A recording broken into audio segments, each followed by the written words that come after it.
যাক, ফাইনালি কি ইডি তাহলে ফাইনাল রাউন্ডের খেলাটা শুরু করে দিল? আর তাতেই কি একদম থরহরি কম্প অবস্থা শুরু হয়ে গেল শাসক দলের? কেন এই প্রশ্ন উঠছে? কেননা জাস্ট শেষ হচ্ছে পিতৃপক্ষ, আগামীকাল মহালয়া এবং দেবীপক্ষের সূচনা। আর সেই দেবীপক্ষের সূচনার দ্বিতীয় দিনেই কিন্তু এবার আর এক মন্ত্রীর জেলে যাওয়ার সম্ভাবনা উজ্জ্বল হয়ে উঠেছে। আর সেই জায়গায় ইডির ভূমিকা সামনে আসতেই এবার কিন্তু হাসি চওড়া হচ্ছে এই রাজ্যে যারা দুর্নীতির বিরুদ্ধে লড়তে চাইছেন এবং এবং এই দুর্নীতিবাজদের জেলের পিছনে দেখতে চাইছেন। চন্দ্রনাথকে কি হেফাজতে পাবে ইডি? রায় মঙ্গলবার, আদালত থেকে বেরিয়েই মুখ খুললেন মন্ত্রী। কোর্টের দুপক্ষের যুক্তি কি? দেখুন, ইতিমধ্যেই আমরা দেখেছি ইডির অ্যাক্টিভিটিতে তা স্পষ্ট হয়ে গেছে, যেন তেন প্রকারেণ তারা মন্ত্রী চন্দ্রনাথ সিনহা তাকে কিন্তু জেলে পুরতে চান। এবং সেই জায়গা থেকে চন্দ্রনাথ কি শেষ পর্যন্ত তিহার যাবেন কি যাবেন না, সেই উত্তরটার জন্য হয়তো আরও কয়েকটা দিন অপেক্ষা করতে হবে। কিন্তু সত্যিই এবার বৃত্ত ছোট হয়ে এসেছে। পালাবার যে আর পথ নেই সেটা কিন্তু আজকে আদালতের সওয়াল জবাবেই স্পষ্ট হয়ে গেছে। এই চন্দ্রনাথ সিনহার নাম প্রথম উঠে আসে যখন ওই হুগলির তৃণমূল নেতা কুন্তল ঘোষ তাকে জেরাফেরা করা হচ্ছিল বা তার ডকুমেন্টস দেখা হচ্ছিল, তখন এই চন্দ্রনাথ সিনহার নাম উঠে আসে। এবং এই চন্দ্রনাথ সিনহা প্রায় 200-র কাছাকাছি 179 জনকে চাকরি পাইয়ে দিয়েছে এবং তাদের কাছ থেকে একটা মোটা টাকা তুলেছে, এমন একটা অভিযোগ হয়। এবং তারপরই চন্দ্রনাথ সিনহার বাড়িতে ইডি হানা হয়। আমরা দেখি সেখান থেকে নগদ 41 লক্ষ টাকা উদ্ধার হয়েছিল। কিন্তু তারপর ব্যাপারটা যেন ধামাচাপা পড়ে গিয়েছিল। কিন্তু রিসেন্টলি আবার সেই ব্যাপারটা নিয়ে ইডি একদম উঠে পড়ে লেগেছে। কিন্তু চন্দ্রনাথ সিনহা ভেবে ফেলেছিল বোধহয় এটাও একটা মলয় ঘটক কেস হবে, তাকে ইডি বারবার সওয়াল করবে, বারবার সওয়াল করার জন্য নোটিশ পাঠাবে, আর ওই যাওয়ার দরকার নেই। কিন্তু ইডি এবার এই অন্য খেলা খেলেছিল, সেটা চন্দ্রনাথ বোধহয় ধরতে পারেনি। কি খেলা খেলেছিল? ইডি যেটা করেছিল, চন্দ্রনাথকে দুবার ডাকাডাকির পরও যখন সে আসেনি, সরাসরি চার্জশিট দিয়ে দিয়েছিল এবং সেখানে তথ্য প্রমাণ দিয়ে দিয়েছিল।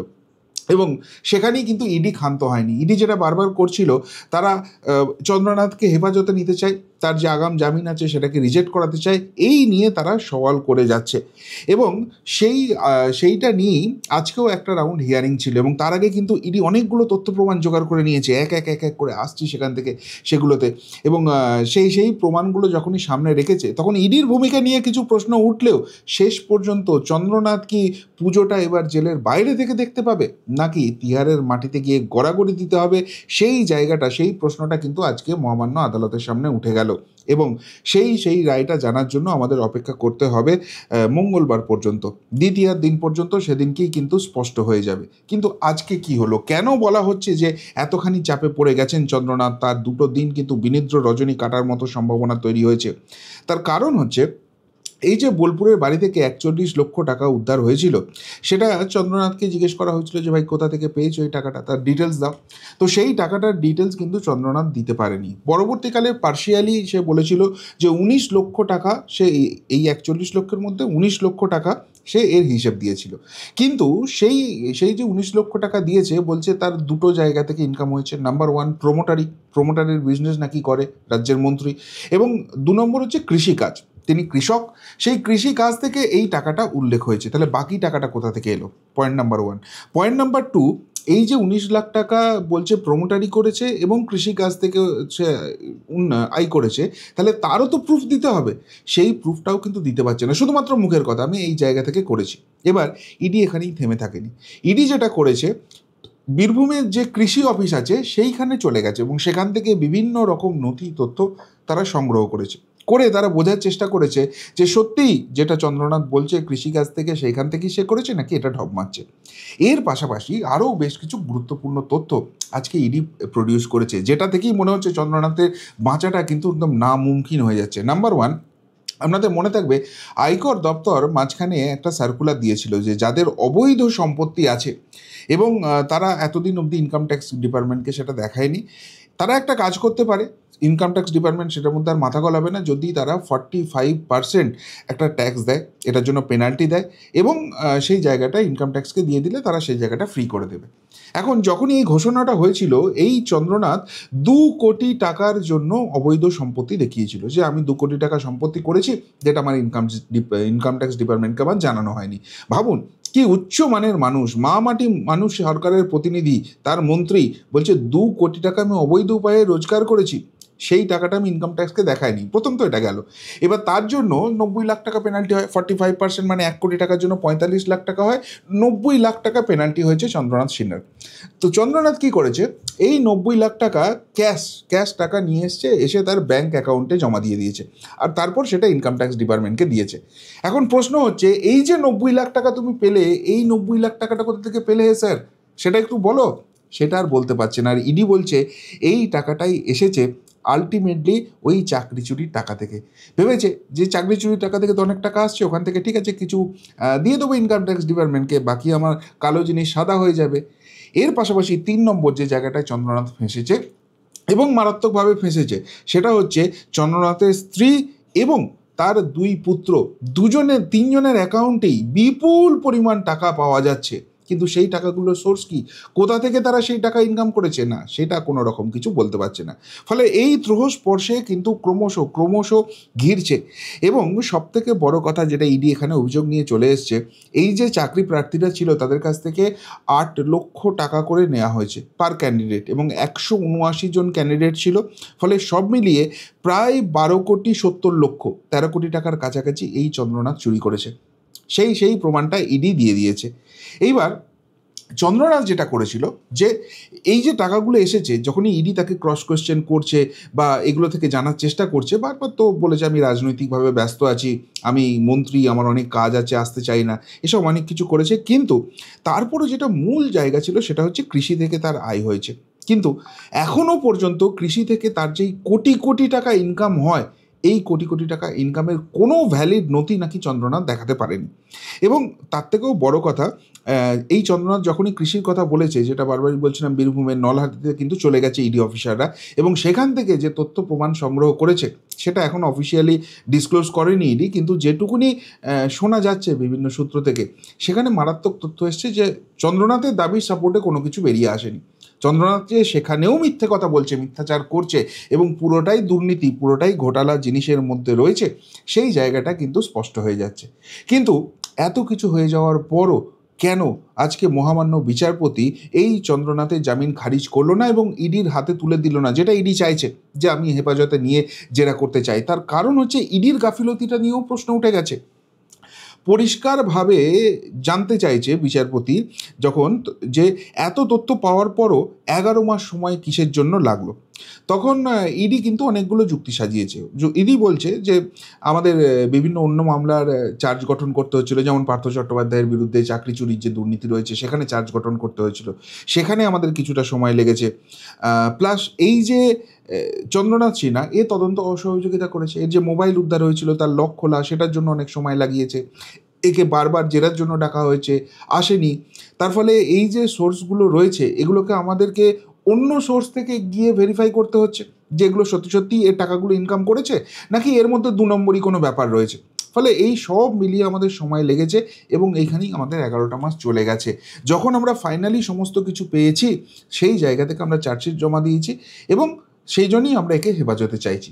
এখন ক্রস কোয়েশ্চেনটা অন্য জায়গায় হচ্ছে যে ভাই তোমরা তো চার্জশিট দিয়ে দিয়েছো, এবার তো বিচার প্রক্রিয়া শুরু হবে, যে চার্জশিট যখন দিয়ে দিয়েছো, যে অভিযোগগুলো নিয়ে এসেছিলো সেগুলোতে চন্দ্রনাথ সিনহা সত্যিই অভিযুক্ত, নাকি তোমাদের মন গড়া কাল্পনিক তোমরা অভিযোগ নিয়ে এসছো? তাহলে এর মাঝখানে আবার হেফাজতে নেওয়ার কি প্রশ্নটা হচ্ছে। কিন্তু ইডির যে যুক্তিটা, সেই যুক্তিটাই কিন্তু মাস্টার স্ট্রোক হতে চলেছে এবং যে কারণেই মনে করা হচ্ছে যে আলটিমেটলি চন্দ্রনাথের এবার কিন্তু জেলের বাইরে থেকে আর পুজোটা দেখা হবে না। ইডির যুক্তি কি? ইডির যুক্তি হচ্ছে 1 নম্বরে হচ্ছে প্রভাবশালী, এবং এত ঘোরপেঁচে করে রেখেছে যদি বাইরে থাকে তাহলে বিচার প্রক্রিয়াটা প্রভাবিত হতে পারে। প্লাস এই তদন্তগুলো করতে গিয়ে তারা যখন ক্রস ভেরিফিকেশান করছিল, ইনিশিয়ালি যে জিনিসগুলো পাওয়া গেছে, আরও নতুন অনেক তথ্য উঠে এসেছে। এবং সবথেকে গুরুত্বপূর্ণ যে জায়গাটা তাদের জানার দরকার আছে, যে চন্দ্রনাথ এই যে কারচুপিগুলো করেছিল, এগুলো কি সে একা নিজের জন্য করেছিল, নাকি তার উপরে কোনো বড় মাথার হাত আছে, এবং সেই জন্যই সেই ইন্সপিরেশন থেকেই চন্দ্রনাথ এই জিনিসগুলো করেছিল। এই জিনিসগুলো জানা কিন্তু খুব জরুরি, যে দুটো কারণেই চন্দ্রনাথকে হেফাজতে নেওয়াটা অত্যন্ত অত্যন্ত জরুরি হয়ে পড়ছে। ফলে ইডি কিন্তু খুব সলিডভাবে কেসটা সাজিয়েছে এবং তাদের যে যুক্তিজাল রয়েছে সেখান থেকে চন্দ্রনাথের বেরিয়ে আসা খুব মুশকিল হতে চলেছে। কিন্তু তাহলেও মঙ্গলবার অবধি কেন অপেক্ষা করা হচ্ছে? কেননা চন্দ্রনাথের তরফ থেকে নাকি দাবি করা হয়েছে, তার আইনজীবীরা নাকি বলেছে যে সোমবার তারা একটা কিছু হলফনামা জমা দিতে চায়। সেই হলফনামাটা পাওয়ার পর কোর্ট সেটাকে স্টাডি করবে এবং তারপরেই মহামান্য আদালত দ্বিতীয়ার দিন দুপুরের পর এই সিদ্ধান্ত জানাবে যে চন্দ্রনাথ সত্যি সত্যি জেলে যাচ্ছে, ইডি হেফাজতে তাকে নিতে পারছে, নাকি সে এবার জেলের বাইরে থেকে পুজোটা দেখতে পাবে। এই জায়গাটার জন্যই শুধুমাত্র ওয়েট করা আছে। তবে যুক্তি যেভাবে সাজানো হয়েছে তাতে কিন্তু চন্দ্রনাথের চান্সটা কম। এইবার সবথেকে গুরুত্বপূর্ণ যে জায়গাটা আসছে সেটা হচ্ছে যে চন্দ্রনাথ নিজে কিন্তু কারামন্ত্রী, অর্থাৎ যারা জেলে যায় তাদের ব্যবস্থাটা দেখার কথা এই কারামন্ত্রী চন্দ্রনাথ সিনহার। এবং এই পার্থ চট্টোপাধ্যায়ের একটু গায়ে ফুসকুড়ি হলেও তাকে হাসপাতালে পাঠিয়ে দেওয়া, এই অনুব্রত মণ্ডল জেলে গেলে তার যদি মনে হয় যে গোটা জেলের লোককে আমার আপনার ট্যাক্সের পয়সায় মাংস ভাত খাওয়াতে হবে, সেই ব্যবস্থা এই চন্দ্রনাথ করে দেয়। তো সেই চন্দ্রনাথ কারামন্ত্রী হয়ে এখন কি সে নিজে জেলে যাবে? এবং সবথেকে বড় কথা, জেলে গেলে অতীতের অভিজ্ঞতা থেকে শিক্ষা নিয়ে এই চন্দ্রনাথ কি পশ্চিমবঙ্গের জেলে থাকবে, নাকি তাকে শেষ পর্যন্ত তিহারে যেতে হবে? এই প্রশ্নটাও কিন্তু উঠে যাচ্ছে। আর সবথেকে বড় কথা, কেন এটাকে বলা হচ্ছে ইডি ফাইনাল ল্যাপে পৌঁছে গেছে? শুধু চন্দ্রনাথ নয়, দেখুন একাধিক মামলায় কিন্তু ইডি এবার স্পেস বাড়াচ্ছে, তারা কিন্তু গতি বাড়াচ্ছে।